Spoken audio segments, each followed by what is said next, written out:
Wow. Another banner? Really?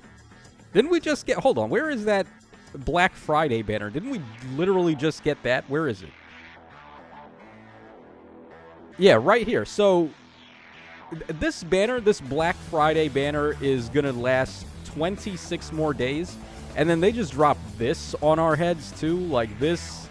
Well, they're calling it New Heroes Return, but we all know what this actually is. This is the Rearmed Attuned Hero Return banner, which they typically tend to do. I don't know why they changed the name of the banner, though, because this is pretty much the same banner that they've been doing for a couple of months now. So, as you can see here, this is the dream. It's all Rearmed heroes and Attuned heroes. Not a single Ascended hero to speak of, which is obviously very good, because we just want to summon for the skill banks. We don't want to summon for a one-and-done broccoli floret for the most part. So let's take a look here. Let's see what we got. Over here on red, we have Fallen Crom, who is still a pretty nice unit for fodder. And he's okay on his own right, but not quite as good as like what recent units are really doing. He is accompanied by Arcane Lift, who has been on like every single one of these banners. You could still give him good stuff, right? Like, you could give him Momentum 4 if you want, even though he himself can't really run it. Actually, Momentum is definitely better than his B skill. Yeah, you probably take that off. Take off Deadly Balance, just run Momentum 4 on this guy if you're seriously trying to run him. But, yeah, I mean, this guy, he may not be very good, and he may be, like, the very first Rearmed hero, so power creep has definitely caught up to him. But just give him all the good stuff. You can give him Excel 4, you can give him Momentum 4, like I said. You can give him Insighted and so on and so forth. He's got a lot of good access to skills, so I mean, I can't say red is bad, even though on the grand scheme of things, red is probably the worst color here. But I can't really say summoning for Rearmed and Attuned heroes are bad if you've got good skills on them. Okay, then over here on blue, we have Ivy, who is a very phenomenal unit, and she has Soaring Echo, which is pretty much the go-to Echo skill for all your flyers. And she is accompanied by Mr. Baby Hands. So we have Reinhardt here, Arcane Reinhardt. Now, this guy's fodder isn't the greatest. Now, he did get helped a bit by the Attuned hero and Rearmed hero buff, where you can run multiple different Echo skills on them while keeping their preference skills, and also give them different arcane weapons as well. So the idea with this guy, if you're going to use him for actual damage dealing, you give him Arcane Plumeria's weapon, and then you give him, what is the Echo skill? Death Blow Echo, I guess you could go for, or Trace Echo could be an option for him too. And then run a different B skill, like, what's the one that Celica had? I think it's called Occult, not Occult Strike, Resonance, that's the one. So you can give this guy Resonance and also use it for fodder to give to other people. Give him a better C skill. Of course, there's a lot of good C skills right now. So, yeah, I mean, he can be okay. Ivy, though, for sure, is definitely the prize to be had on blue over there. Then on green, we have Attuned Nino, who is honestly not really lived up to what our hype was for her on release. She was like this big stat ball damage dealer on release that seemed like she'd be really good. She also has bonus movement and also nullifies terrain defaults. Or, hold on, does she do that? I'm pretty sure she did, right? Let me just make sure. Okay, I guess she doesn't nullify terrain. For some reason, I thought she nullified terrain. I guess that's the Caden Nino who does that instead of this one. But, yeah, basically, our expectations of this unit didn't really pan out. And also, her Echo skill really didn't pan out too well. Considering what the Echo skills are doing right now, this is not all that great. 30% DR was cool at the time, but this is pierceable DR, which every unit right now has a way to get rid of DR outside of non-pierceable DR. So, Attuned Nino, can't really sing her high praises as a unit herself, but as a fodder bank, I guess she can definitely get some good stuff being an infantry type. You could give her, what are some good infantry exclusive skills? Like, I mean, Cancel Curb, the first thing that comes to mind. Also, actually, she can use the new Swift Sparrow skill, the one that does... Actually, I don't even remember what the name of that one is. It's... Who had it? Hold on. I think it was on a recent banner. It might be on the Ninja banner. Let me check Darja. Yeah.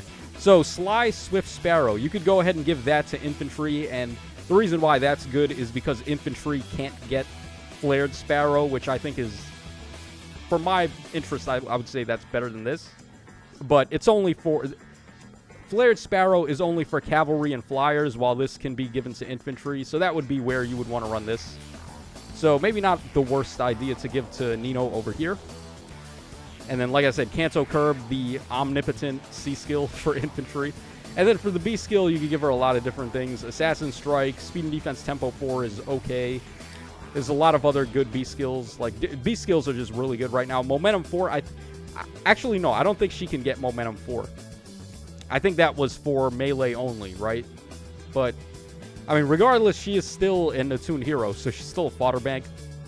And then we have Sonia over here, who is also a pretty good fodder bank. Her weapon isn't really the ideal green tome anymore, because we just recently got, who was it? Lilina, who has the better arcane green tome now. So you don't really want Sonia's weapon anymore. But she does have some good skills that you can give her, at least. Like, again, Canto Curb. I've given my Sonia Canto Curb.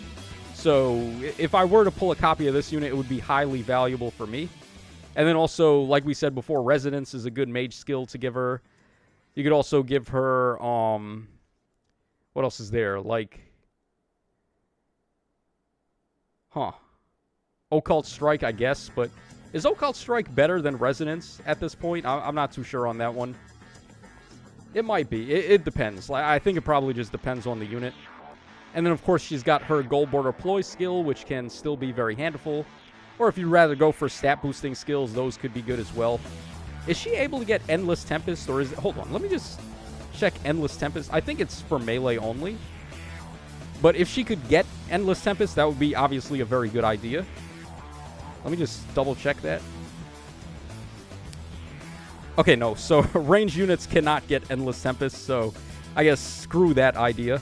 But, yeah, I mean, there are still other good skills to give her regardless. So, green, also very good. I would say overall, though, blue is looking the best. And then finally, we have Colorless over here with Hortensia, who is the only staff arcane hero at the moment. So, of course, that's going to give her a lot of value in terms of getting staff-specific skills, as well as just a pretty good unit, because her support is still pretty good. She's able to do the Omni debuff with Panic and Speed and Res and Discord. And then she's also giving allies in 3 spaces Cano 1 and Attack and Speed up 6, which is very good. So she's just a really nice supporter to have. She also neutralizes penalties on herself, I think. Let's see here. Oh, no. She gives neutralized penalties as the status effect, the same one that Peony does on her dance. So that can be a very handy effect as well. She's a really good support unit overall, and then she's also a flyer, so what people like to do is give her Soaring Echo from Ivy, and then she can just play even more of a support role that way. So Hortensia is very good. And then finally we have Arcane Tana, who has been around for a while and has definitely been the recipient of a lot of good skills, being how old she is. So there's a lot of good stuff to give her now as well, like Curved Shot would be really good for her. And then, of course, the litany of flyer skills. You could give her, like, Soaring Guidance and the brand new, what is it? Air Orders 4, I think. I can't remember the name of that one, but you can give that to her as well. And then, of course, Flared Sparrow is a good ace skill. There's just a lot of good skills that you can give to her in specific. So I would say, I think blue is probably the best color overall, because Ivy is definitely the best banner unit over here. And then I would say Colorless is in second place, because Hortensia is probably the second best unit on the banner. And then, of course, they both have access to good skills. They have good color shares. The whole banner is good, honestly. But, again, I think you need to skip. We're getting the trailer in, I think it's tomorrow. Hold on. When is the trailer for the Mythic Hero banner? Let me just see where the calendar is, if I even have it in here. All right, where is the calendar? Let's take a look. I don't know where the calendar is. All right, maybe the calendar is not in here, or I have to scroll. Oh, here it is. Okay, just as I was about to leave here. Okay, so Mythic Hero Battle, 11/28. Mythic Hero Banner, 11/28. So that means that we're going to get the trailer on the 27th. which is in 2 days. Okay, so not tomorrow, but the day after that is when we're going to get the trailer. So it seems pretty obvious to most people we're going to get Lay Radar and also Needhogger on that banner as our double mythic / legendary banner, or whatever types they decide to make him. And Lay Radar seems like he's probably a must summon. So yeah, definitely save your orbs and go in on the mythic banner, I would have to say. But if you have any orbs left over after that, this banner is still going to be around. So it wouldn't be the worst idea in the world to do a couple of summons over here. Maybe even at least go up to 1 spark if you can, to just pick up some more fodder bank units and refresh some of your rearmed and attuned inheritances. So there you guys go. That is the breakdown for this banner. Once again, I would say it's a skip at least until you summon on the mythic banner first. And then if you have anything left over, then maybe come over here and do a couple of summons. So that's going to wrap us up for this one. This is your boy Tacho signing out. Take care, fellas, and I will catch y'all again on the flip side.